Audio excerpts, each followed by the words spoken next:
આ ઘણા મને એમ કે તમે બધું ક્યાં વાંચવા જાઓ, આ ક્યાંથી આ નોટો બદલી તો તાત્કાલિક થયું બધું, તે દી આ ઊભું થયું, ભલે પછી વોટ્સઅપમાં ક્યારે ફરતું હોય, પણ અંદરથી એ 100% માણસને એ તમે મને ઘણા કે તમે આ 40 આ બધું ક્યાંથી આવે, આ એક કચકડાનો મોબાઈલ એને તમે નેટ ખોલો તો જે વિષયનો તમે નોટ, એક ભાઈ તેની પત્નીનું નામ ગૂગલ રાખ્યું. ભાઈ તમારી પત્નીનું નામ તમે ગૂગલ કેમ રાખ્યું? મને કે એક પ્રશ્ન પૂછો ને 100 જવાબ આપે. ગૂગલ્સ ની અંદર તમે જે કોઈ વસ્તુ ડાઉનલોડ કરો અને તમારું નેટ તમે ખોલ નાખો, તમે જે વિષયમાં જવા માંગો છો એની તમને તમામ માહિતી એક આ કચકડું હવામાલી ગોતી શકતું હોય. માણસનું બનાવેલું તો આ મારા નાથનું બનાવેલું આ ખોપરું એ આકાશમાં ફરતા વિચારોને ન પકડીએ કે સાહેબ તો મરી જવાય યાર. હાલો બધી વિદ્યા ભણવા તમે જાઓ છો, ગાળું ની ક્યાંય નિહાળ્યું છે?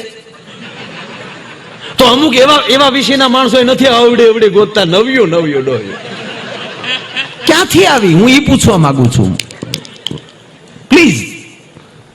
કારણ કે પેલા કોઈ એવા રાક્ષસો બોલ્યા છે, એ શબ્દ પ્રમાણમાં ફરે છે. તમે એવી વૃત્તિ રાખશો તો એ શબ્દ, કારણ કે એને ફરીવાર જેમ જીવને બીજી વાર પાછો અવતાર લેવો છે એમ શબ્દને બીજી વાર ઉતરવું છે, પણ એ શબ્દ જેવો શબ્દ છે એવી વ્યક્તિને ગોતતો હોય છે કે હવે મારે કોના મોઢેથી રજૂ થવું. આપણું એવું ફાઉન્ડેશન હશે તો એવા શબ્દો આપણી પાસે આવશે. તમે કોઈ પણ તમારો ભાઈ દીકરો આપણો એન્જિનિયરિંગ કોલેજમાં ભણતો હોય, હાલો હું એટલું પૂછું કે મર્સિડીઝ ના એના એન્જિન કે જેટના એન્જિન જે અત્યારે જે એન્જિનિયર બનાવે છે એ જેથી ઈ ભણતા તેથી તેને વાલવાળા જ એન્જિન ખોલ્યા હતા. આ નવી માહિતી આવી ક્યાંથી? નવો નકશો બન્યો ક્યાંથી? તમારો દીકરો સિવિલ એન્જિનિયર હોય તો એ ભણ્યો છે ત્યારે અત્યારના બિલ્ડિંગો કે જે કઈ બાંધકામ એને દેખાડવામાં આવ્યું, પણ આ નવા પ્લાન એના તરત ઉતરે છે ક્યાંથી? કારણ કે એનું ફાઉન્ડેશન નવા પ્લાનનું છે. એ પેલા નળનીલ નામના જે કઈ હતા એ બધા એન્જિનિયરો નવા વિચાર આપતા હોય. રામે પુલ બાંધ્યો, વહેલું કન્સ્ટ્રક્શન નું કામ કર્યું હોય ને, વાંદરા ને તોડવી નાખ્યો બાપુ. અંદર જે બાપુ વાંદરા બાજ્યા છે પણ હનુમાન થી ને એનાથી બીવે છે, પાછા પાણા મળે પડે કે ભાઈ આરે ખાલી લડવાની વાત હતી, પાણા ઉપડવાની વાત કઈ નહોતી.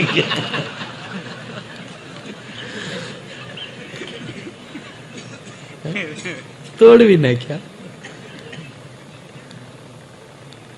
અને ત્રીજી વસ્તુ એ કહું, ભગવાન પાસે કોઈ કઈ માગતા નહીં. આ માધવરાય પાસે સીતાજીએ એના પતિ પાસે ભગવાન રામ પાસે સોનાનો મૃગ માગ્યો. રામાયણ સાક્ષી છે. માતાઓ પછી રામ મૃગ લેવા ગયા, માનો ને મારેશની વાહે ગયા, એ રામાયણમાં લખ્યું. પણ રામના મનમાં શું હતું એ રામાયણમાં નથી લખ્યું. મને હમણાં થયું છે એવું. રામ બાપુ ખીજાઈ ગયા હતા ત્યારે કે મારે આ ગાંડી લાગે. હાવ હું અવધપતિ રામ, જેને ગાડી મળતી હતી, ઇન્દ્રજની આશા કરે એવી સમૃદ્ધિ વાળી અયોધ્યા, એ અયોધ્યાની ગાદીને હોપારીને જેમ ઠોકર મારીને વલ્કમ પહેરીને ધારણ કરીને નીકળી ગયો છું. અને વનવાસ મારે એકને છે, આ એક તો ધરાર હારે આવ્યા. અને આ પરિસ્થિતિમાં જંગલમાં વનમાં ભમીએ છીએ, હજી આને હોનું જોવે છે, આનો હજી સોનામાં જીવ. સાહેબ એની ઈ ક્ષણે આખી હોનાની નગરીમાં માને મોકલી દીધી. આખી લંકા હોનાની જા જોયા જા હોનું યાદ. અને પછી રામાયણ સાક્ષી છે સાહેબ, માં જાનકી જ્યાં સુધી લંકાની ભૂમિમાં રહ્યા ત્યાં સુધી એના પગથી બહાર નજર નથી કરી. શું કામ? જ્યાં બહાર નજર કરે એટલે દિવાલો હોનાની. અરે આરસીસી રોડ કેવો હોનાના જ વાટા કરેલા.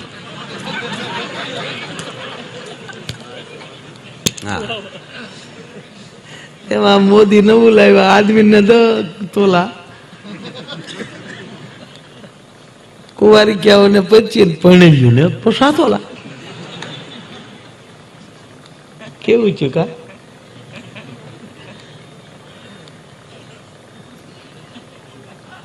ભાઈ ને 10 તોલા.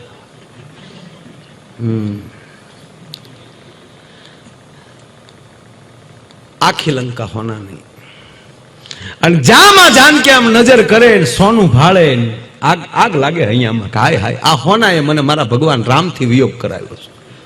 અને પછી ઠેઠ સુધી એને નજર પોતાના પગમાં જ રાખી અને ઈ કહેવા માંગે છે કે હે મારા દેશની જગદંબાઓ, તમારા આ ચરણનું ધ્યાન રાખજો. શબ્દ ભયાનક છે. તમારા આચરણનું, આ તમારા પગનું ધ્યાન રાખજો. અને આ ચરણનું ધ્યાન રાખશો તો તમને રામચરણ મળશે. અને ત્રીજી વાત કે કોઈ પણ જયારે માં અનસોયાની આશ્રમે જયારે માં જાનકી બેઠા છે, શું માં અનસોયાએ વખાણ કર્યા છે માં જાનકીના. ભાઈ વસ્ત્ર જયારે એને આપ્યું છે માએ કે જા બેટા, વસ્ત્ર કોઈથી જૂનું નહીં થાય, કોઈથી આ વસ્ત્ર કોઈથી ફાટશે નહીં. અને પછી વનવાસી સ્ત્રીઓ જયારે માં જાનકીને ફરીવાર મળવા માટે આવે છે, એ પણ એટલા બધા વખાણ કરે છે.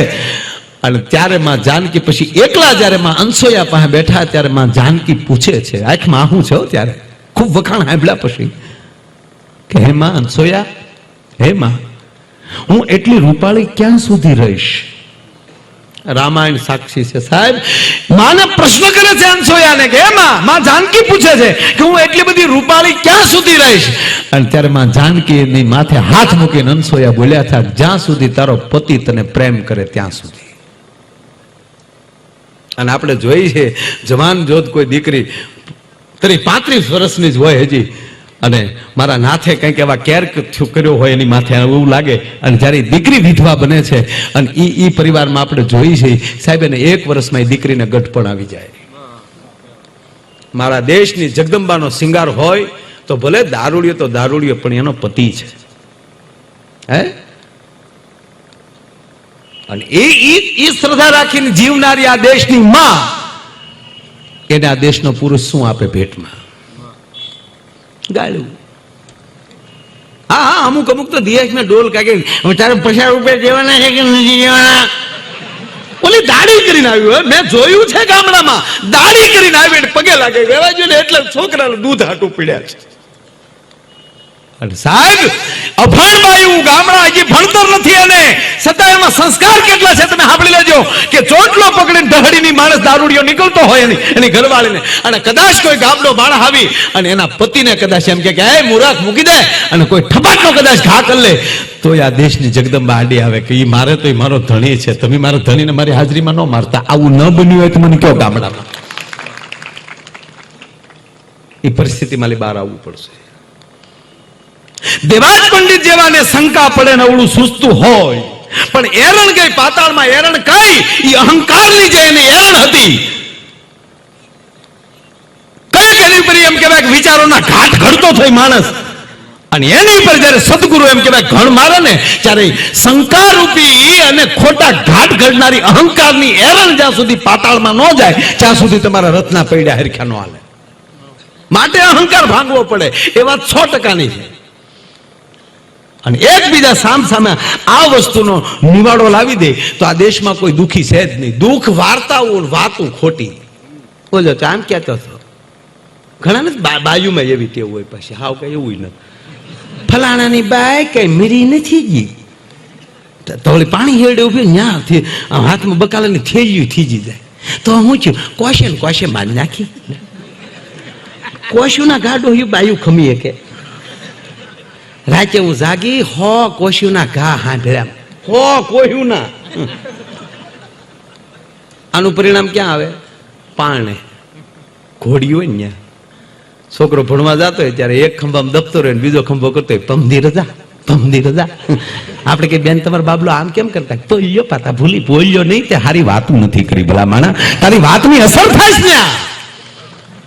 સારા વિચાર કરીએ, સારી વાતો કરીએ. નબળી વાત આવે આપણા જે, જો એક દુનિયામાં એક પણ વાત નબળી નથી, એવા માણસ માટેની હોય તેના માટે હારી છે. એક પણ શબ્દ ખોટો નથી. કોઈ વ્યક્તિ આ દુનિયામાં ખોટું બોલતી જ નથી. દરેકનું સત્ય અલગ અલગ હોય છે. દરેક વ્યક્તિનું સત્ય. હું તમને અત્યારે એમ કહી દઉં કે અત્યારે 1 જેઠ 7:16 થઈ. સવારના 7:16 એક્ઝેક્ટ થઈ. હું ખોટું નથી બોલતો, પ્રાચીમાં બેઠો. બિલકુલ ખોટો નથી. એક્ઝેક્ટ તમારા કોઈ લંડન મિત્ર હોય એને પૂછો, અત્યારે ના એક્ઝેક્ટ 7:16 જ થઈ છે. કોઈ પાસે મોબાઈલ હોય એમાં લંડન નો ટાઈમ નાખો.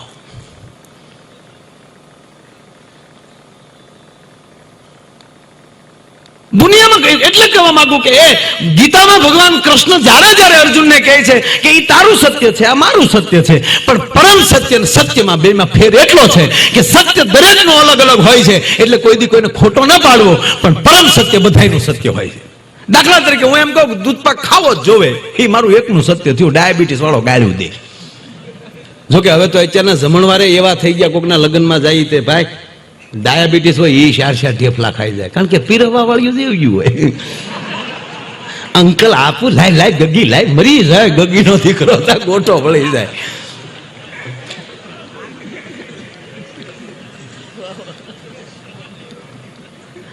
કહેવાનો મતલબ હું એમ કહું કે એ ગુલાબ જાંબુ જે છે એ ખાવા જ જોઈએ, બહુ મજા આવે. એ આપણું પોતાનું સત્ય છે, પણ ડાયાબિટીસ વાળાનું સત્ય નથી. પણ જમવું જ જોવે એ પરમ સત્ય છે. એટલે ધણેણાટી છે નહીં. મેઘાણી એમ કે પ્રોગ્રામ મેં ચાલુ કર્યો જ નથી, આ તો ખાલી ધણેણાટીએથી અહીંયા પગ્યો હતો, ખાલી પ્રોગ્રામ નથી ચાલુ થયો. આભમાં ઉગેલ ચાંદલો ઝીંઝાબાઈ ને આવ્યા બાળ, બાલુડાની માત હિચોળે અને ધણાણા ડુંગરા ડોલે. ધણેણા એટલે શું? ધરતીકંપ થયો તો, પ્રલય થયો તો. મારા દેશના યુવાનો, મારા ભાઈઓ, પ્રકાશ એ માટે પાડું છું, ડુંગરા ધણેણ્યા, ધ્રુજ્યા નથી, ખભેડ્યા નથી, કેવલ ધણેણાટી આપી છે. અને શું કામ હરિભાઈ? જે ડુંગર ઉપર દેવદાનભાઈ માતાજી બેઠી હોય ને એને ડુંગર કહેવાય, બાકી ઢોરાન ધારું કહેવાય. જે ડુંગર ઉપર શક્તિ બેઠી હોય યા દેવી સર્વભૂતેષુ શક્તિ રૂપેણ સંસ્થિતામ નમસ્તસ્ય નમસ્તસ્ય નમસ્તસ્ય નમો નમઃ યા દેવી સર્વભૂતેષુ વાણી રૂપેણ સંસ્થિતામ નમસ્તસ્ય નમસ્તસ્ય નમસ્તસ્ય નમો નમઃ. જે ડુંગર ઉપર, અને લગભગ કોઈ ડુંગર એવો નહીં હોય કે એની ઉપર માં ન બેઠી હોય, અને દરેક માતાજી ડુંગર ઉપર જ પાછી બેઠી. ચોટીલા જાઓ માં ચામુંડ ડુંગર ઉપર, ગિરનાર જાઓ માં અંબા, માડી તારા બહેણા ગઢ ગિરનાર નવે ખંડ નજરું ફરે, પાવાગઢ જાઓ ડુંગર ઉપર. એટલે એ જેટલા ડુંગર ધણેણ્યા, એ જે ડુંગર ઉપર માં બેઠ્યું થયું, એ માવડીઓને ખબર પડી કે શિવ આવ્યો શક્તિનો ઝીલનારો, આવ્યો શક્તિના રખોપા કરનારો. અને એ આનંદમાં દરેક ડુંગર ઉપર માવડીઓ, તેથી એમ કહેવાય કે રાહડે રમવા મળી હતી ને, એ પગની ઠેહની ઝાંઝરની ધણેણાટીની એમ કહેવાય ડુંગરામાં ધણેણાટી છૂટતી હતી. સાહેબ એવો વિરલો જયારે આ દેશમાં, અને સમય આવ્યો કોક આવી જાય, ચિંતા કરતા નહીં.